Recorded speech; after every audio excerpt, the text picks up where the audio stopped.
तो इस तरह से कक्षा 12वीं के सभी बच्चों को और जो अभी बीकॉम पार्ट 2 में गए हैं उन्हें 12वीं के जो भी वीडियो होते हैं उनको देखना है, क्योंकि वही आपको अभी आपके सेकेंड ईयर में पढ़ना है कॉर्पोरेट में। तो पहले वीडियो में हमने ख्याति क्या है, ख्याति कितने प्रकार की होती है, विशेषता, इसको प्रभावित करने वाले तत्व, इनके बेसिक थ्योरी पर चर्चा की है। फिर इनके जो 2 शुरुआत के प्रैक्टिकल थे उनको बनाए हैं। तीसरे नंबर पे हमने तीसरा और जो मुख्य प्रैक्टिकल था उसको चर्चा किया है। आज उसी के साथ साथ आगे हम पढ़ने वाले हैं पूंजीकरण विधि द्वारा ख्याति की गणना, जो कि आपको मैंने टॉप में इसीलिए इसको दिखाया था। ठीक है, ये आज हमें पढ़ना है।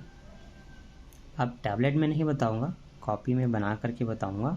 ठीक है, और मेरा मूड था कि आज मैं इसी में पढ़ाऊँ, लेकिन चलो छोड़ो।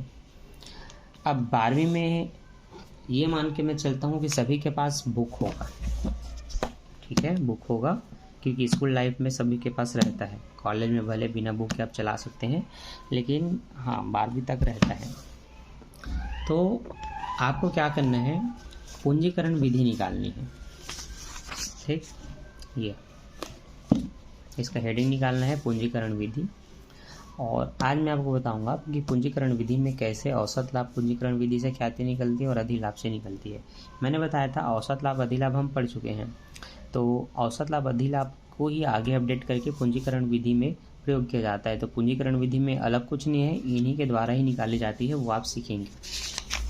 तो जो उदाहरण है उसके माध्यम से मैं पहले बताऊंगा, फिर कुछ क्रियात्मक क्वेश्चन देखेंगे। तो उदाहरण 11 जो है ना, उसको देखो आप सभी के सभी। ठीक है, तो चलो उदाहरण 11 को सॉल्व करते हैं। सबसे पहले क्वेश्चन पढ़ते हैं। क्या है लिखा है, एक फर्म की औसत लाभ 80,000 है, फर्म की कुल संपत्ति 10 लाख है, चालू दायित्व 4,80,000 है, अपेक्षित आय की दर 10% है, औसत लाभ के पूंजीकरण विधि द्वारा ख्याति की गणना कीजिए। ये एक प्रश्न है जिसके लास्ट में ये जरूर बताएगा कि ये कौन सी विधि है। औसत लाभ के पूंजीकरण विधि द्वारा ख्याति की गणना कीजिए। पूंजीकरण विधि बोला है तभी समझो कि ये पूंजीकरण का ही क्वेश्चन है। अब पूंजीकरण के अंदर 2 टॉपिक होते हैं, एक औसत एक अधि। तो ये सबसे पहला औसत लाभ के आधार पर है। ठीक है, इसमें क्या करना है चलिए देखिए। जो भी सोल्यूशन है इंग्लिश में है, लेकिन मैं आपको हिंदी में बताने वाला हूँ।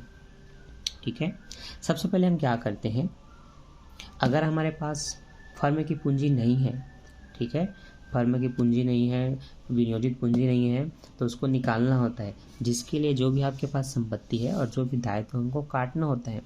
तो फर्म की कुल संपत्ति माइनस कुल दायित्व करना है, बराबर आपकी विनियोजित पूंजी निकलती है।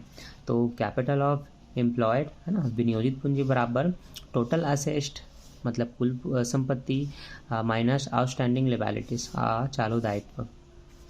दोनों को इस तरह से हिंदी में लिखना, कुल संपत्ति माइनस कुल दायित्व, और कुल संपत्ति 10 लाख, कुल दायित्व 4,80,000, दोनों को काटना। 10 लाख में 4 लाख जाएगा तो 6 लाख बचेगा, उस 6 लाख में 80,000 भी चला गया तो 5,20,000 बचेगा। तो इस तरह से विनियोजित पूंजी निकला 5,20,000 रुपये। आगे जब आपने विनियोजित पूंजी निकाल लिया तो आपको निकालना है सामान्य लाभ, जिसके लिए अपेक्षित दर दी जाती है। तो सामान्य लाभ आप निकालेंगे, क्या निकालेंगे, सामान्य लाभ। तो देखिए औसत लाभ आपको 80,000 रुपये दिया हुआ है प्रश्न में। ठीक है, कई बार नहीं दिया जाता तो इसको भी निकालना पड़ता है। अभी हम सामान्य लाभ निकालेंगे, जिसके लिए क्या करना है, जो भी आपका औसत लाभ होता है जो कि 80,000 है, उसमें आप क्या करेंगे, अच्छा कट ये मैं थोड़ा अधिलाभ में चला गया था। अधिलाभ में होता है कि विनियोजित पूंजी की सहायता से सामान्य लाभ निकालते हैं, यहाँ पर सामान्य लाभ नहीं निकालना। औसत लाभ विधि में सामान्य लाभ नहीं निकालना, इसमें औसत लाभ का पूंजीकरण मूल्य निकालते हैं। तो हिंदी में लिख लीजिए, औसत लाभ का पूंजीकरण मूल्य, जिसके लिए जो भी औसत लाभ होता है उसमें 100 को गुणा करते हैं और अपेक्षित आय की दर को नीचे लिख के भाग करते हैं। तो औसत लाभ है 80,000 रुपये, गुणा कर दिए 100 का, अपेक्षित आय की दर 10 है तो 10 लिखे, 10 से 10 कटेगा तो 10 का गुणा इसमें होगा तो ये 8 लाख हो जाएगा। ठीक है, अब आपको ख्याति निकालना है। तो ख्याति निकालने के लिए आपके पास औसत लाभ का पूंजीकरण मूल्य पता होना चाहिए, जो इस तरह से निकलता है। ठीक है, क्लियर, ओके। 8 लाख को लिखेंगे और माइनस विनियोजित पूंजी है ना, जो फर्म की पूंजी होती है उसको कटा देते हैं, तो जो प्राप्त होती है वो ख्याति होती है। तो औसत लाभ के पूंजीकरण मूल्य में अब विनियोजित पूंजी को काट दीजिए। तो ये है आपका 8 लाख, ये है आपका 5,20,000, दोनों कटा, 8 में 5 जाएगा तो 3 लाख, 3 लाख में 20,000 गया तो 2,80,000 रुपये, ये आपका फाइनल आंसर है। ठीक है। अब जो बच्चों को हिंदी में इसको नोट करना है उनके लिए मुझे इसको बनाना पड़ेगा। तो अब मैं इसको करता हूँ थोड़ा सा साइड, क्या है उसको लिख लेते हैं, क्या क्या दिया हुआ है। ठीक है, तो चलिए ध्यान दीजिए।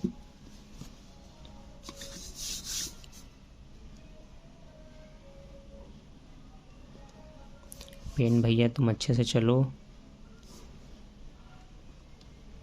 नहीं चल पा रहे हो, चलो कोई बात नहीं, दूसरी पेन हम ट्राई करते हैं। अरे यार दूसरा पेन तो मैंने बच्चों को दे दिया, क्या किस्मत है भाई। वेट, ठीक, बहुत ढूंढने के बाद एक पेन मिला जिसका इस्तेमाल मैं कर ही नहीं रहा था। औसत लाभ का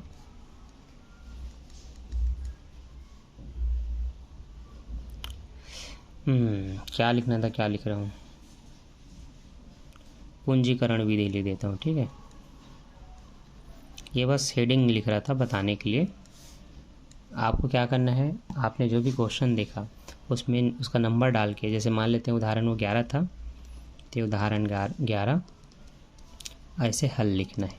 ठीक है, और यहाँ पर लिखना है दिया है, ये लिख करके आप लाइन से बता सकते हैं क्या क्या दिया है। तो इसमें सबसे पहले दिया था औसत लाभ,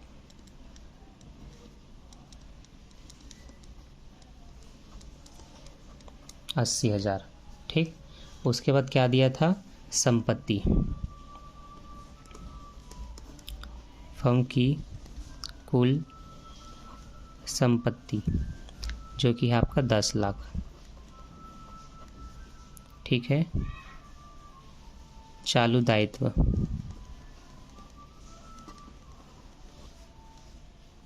4,80,000 रुपये। ठीक है, अपेक्षित आय की दर 10% वार्षिक। ठीक, बस इतनी इन्फॉर्मेशन से आपको बनाना है, ज्ञात करना है ख्याति। क्या याद करना है, ख्याति। ठीक है, तो मैंने क्या कहा, सबसे पहले आपके पास विनियोजित पूंजी होनी चाहिए, जो नहीं पता तो पहले वो निकालेंगे। तो आपको लिखना है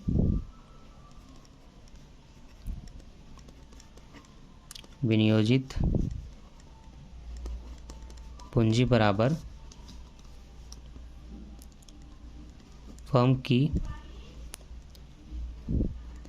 कुल संपत्ति माइनस चालू दायित्व। ठीक है, ये ऐसे सूत्र लिख लेना है। फर्म की कुल संपत्ति है 10 लाख, चालू दायित्व है आपका 4,80,000। मैंने बताया था 10 में 4 गया 6 बचेगा, 6 में 80 गया 5,20,000 बचेगा, तो ये 5,20,000। ठीक, इसके बाद आपको लिखना है औसत लाभ का पूंजीकरण मूल्य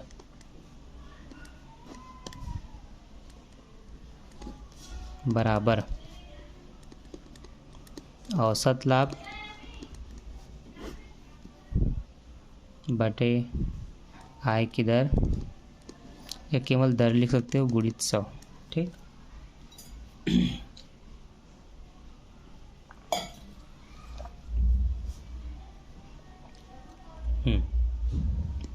औसत लाभ है आपका 80,000 रुपये टॉप में, आप उसको लिखेंगे, 100 का गुणा करेंगे, 10 से भाग करेंगे तो 1 0 से 1 0 कटेगा। अब 80,000 में 10 का गुणा होगा तो 1 0 और लग जाएगा, तो जो आपका 80,000 था वो 1 0 के साथ बढ़ेगा तो वो 8 लाख हो जाएगा। कितना हो जाएगा, 8 लाख। ठीक है, अब आपको निकालनी है ख्याति। तो ख्याति निकालने के लिए लिखना है औसत लाभ का पूंजीकरण मूल्य माइनस विनियोजित पूंजी, ये पूरा सूत्र। ठीक, अब औसत लाभ का पूंजीकरण मूल्य कितना है, 8 लाख रुपए। और विनियोजित पूंजी कितनी है? 5,20,000 रुपये। ये हमने ऊपर में निकाल लिया है ना। 8 लाख में 5 लाख जाएगा 3 लाख, 3 में 20 गया 2,80,000 रुपये। ठीक है, ये हमारा फाइनल आंसर। तो इस तरह से पहले क्या क्या इन्फॉर्मेशन है क्वेश्चन नंबर हेडिंग डाल करके इसको आप एग्ज़ाम में बीचों बीच हेडिंग डालेंगे। 12वीं बोर्ड में जब दिलाएंगे तो बीचों बीच हेडिंग रहेगा कि उत्तर क्रमांक 11 या जो भी है। फिर साइड में इधर से दिया है बोल के आप ये लिखेंगे, और फिर जो जो याद करना है उसका फार्मूला लिखते जाएंगे, और जो जो मान से निकलते हैं उनको लिखते जाएंगे, काटते जाएंगे, और जो जो निकालना है इस तरह से आप हेडिंग दे दे करके निकाल सकते हैं। और फिर लास्ट में फिर इस तरह से आपको ख्याति निकालना है। ठीक है, तो ये जो पूरा बन गया है उसको ध्यान से देख लीजिए और इसको नोट कर लीजिए। ठीक है, क्योंकि ये भी एग्ज़ाम में या टेस्ट में आ सकता है। क्योंकि बोर्ड पेपर में क्या करते हैं, क्रियात्मक क्वेश्चन को तो सभी बच्चे हल कर लिए हैं ये सोच करके उदाहरण को दे देते हैं, लेकिन एसडीएम सर से पढ़ रहे हो तो पता होना चाहिए बोर्ड में आने वाला एक भी क्वेश्चन मैं नहीं छोड़ता। तो उदाहरण क्रियात्मक दोनों प्रकार के क्वेश्चन आपको सिखाता हूँ और प्लस नया क्वेश्चन खुद बना के भी देता हूँ। ठीक है, तो ये आपने औसत लाभ से ख्याति निकाला, लेकिन कौन सी विधि? पूंजीकरण विधि। ठीक, अब पूंजीकरण विधि के द्वारा ही ख्याति निकालोगे, लेकिन वो अधिलाभ की पूंजीकरण विधि होगा।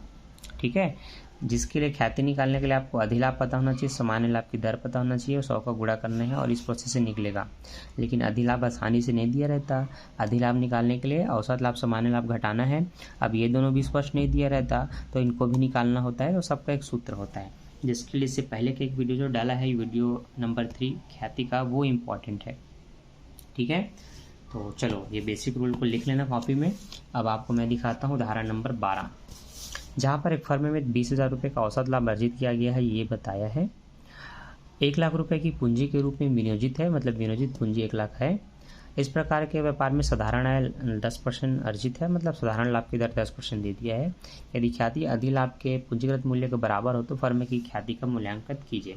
पूंजीकरण मूल्य के बराबर हो बोल दिया तो ये पूंजीकरण विधि है, जहाँ पर मेन मुद्दा क्या है, ख्याति का फार्मूला लगा के ख्याति ज्ञात करना।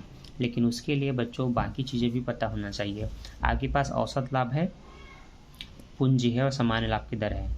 जो मैं आपको उसमें भी समझाने की कोशिश कर रहा था ना, गलती से वो यहाँ करना ही है। पूंजी में सामान्य लाभ की दर का गुणा करना है और सामान्य लाभ निकालना है। सामान्य लाभ और औसत लाभ को घटाना है, तब अधिलाभ निकलता है, फिर उसकी सहायता से ख्याति निकलती है। ठीक है, तो देखो क्या किया, पहले इसने भी बताया है कि दिया है औसत लाभ 20,000, लाभ की दर 10%, पूंजी 1 लाख रुपए। सामान्य लाभ को इंग्लिश में नॉर्मल प्रॉफिट बोलते हैं। उसको निकालने के लिए जो भी आपके पास कैपिटल है 1 लाख की, उसको लिखेंगे, लाभ की दर का गुणा करेंगे तो 10/100।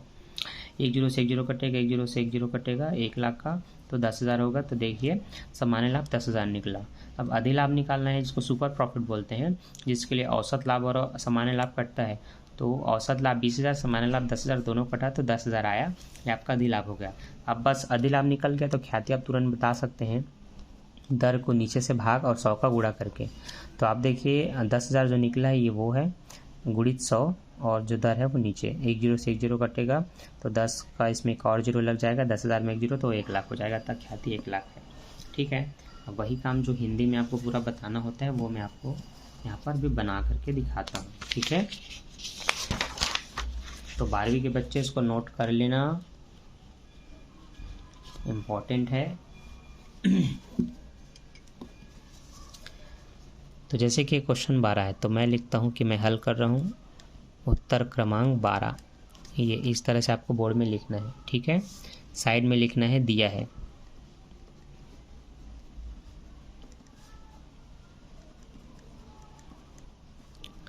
औसत लाभ 20,000 रुपये। ठीक, लिख लिया। फिर क्या दिया है, विनियोजित पूंजी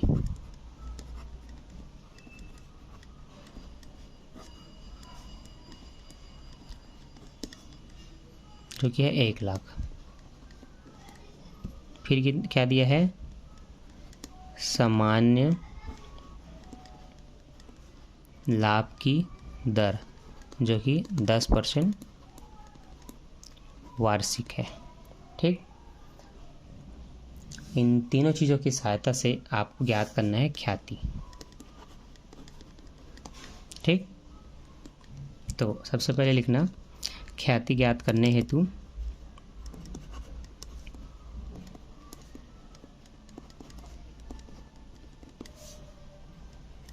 हम सबसे पहले निकाल रहे हैं सामान्य लाभ। ठीक, तो ये पूरा इस तरह से लिखने के बाद ये ऐसे लिखना। तो अब हम लिखेंगे सामान्य लाभ बराबर उसका सूत्र विनियोजित पूंजी गुणित दर बटे 100। विनियोजित पूंजी आपका 1,00,000 रुपये है। 1,00,000 का 10% बच्चों 10,000 होता है, तो यहाँ पर आप 10,000 रुपये लिखेंगे। साइड में ना लिख के उसको नीचे में लिखेंगे तो और ज़्यादा अच्छा होगा, ये इस तरह से। ठीक, अब आपको क्या लिखना है, सामान्य लाभ निकाल लिया, औसत लाभ पहले से पता है, दोनों को घटाने से अधिलाभ निकालना है। तो आप लिखेंगे अधिलाभ बराबर औसत लाभ माइनस सामान्य लाभ।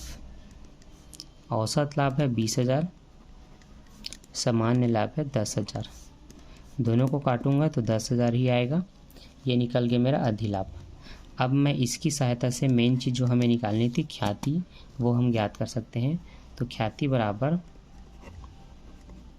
अधिलाभ गुणित क्या लिखूं, क्या लिखूं, फार्मूला आपको मैंने दिखाया था ना, याद है? नहीं है? 100 लिखना है, बटे में दर होता है। तो अधिलाभ का अमाउंट है 10,000, दर है 10। 1 0 से 1 0 कटेगा तो 10,000 में 1 0 लगेगा तो वो 1,00,000 हो जाएगा। तो ये आपका ख्याति है। ठीक है, और ये आपका आंसर। तो देख लो, इस तरह से हेडिंग दिया है। फिर उन जो मान आपको पता है, जो ज्ञात करना है उसको अलग से लिख सकते हैं, ज्ञात करना है ख्याति। फिर जो आपको निकालना है इस तरह से स्टार वगैरह बना करके स्टेप बाय स्टेप इनको लिख सकते हैं, या हाईलाइट ऐसे कर सकते हैं। इससे और बेहतरीन दिखेगा और अच्छा दिखने पर ही आपको अच्छा नंबर मिलेगा। तो ये आप पूरा देख सकते हैं। ठीक है, अब पूंजीकरण विधि जो आज का हमारा मुख्य टॉपिक था, जिसमें मैंने बताया था औसत लाभ और अधिलाभ के आधार पर ही निकाली जाती है, तो इसमें आपको डाउट नहीं होना चाहिए। ठीक, सभी बच्चों को।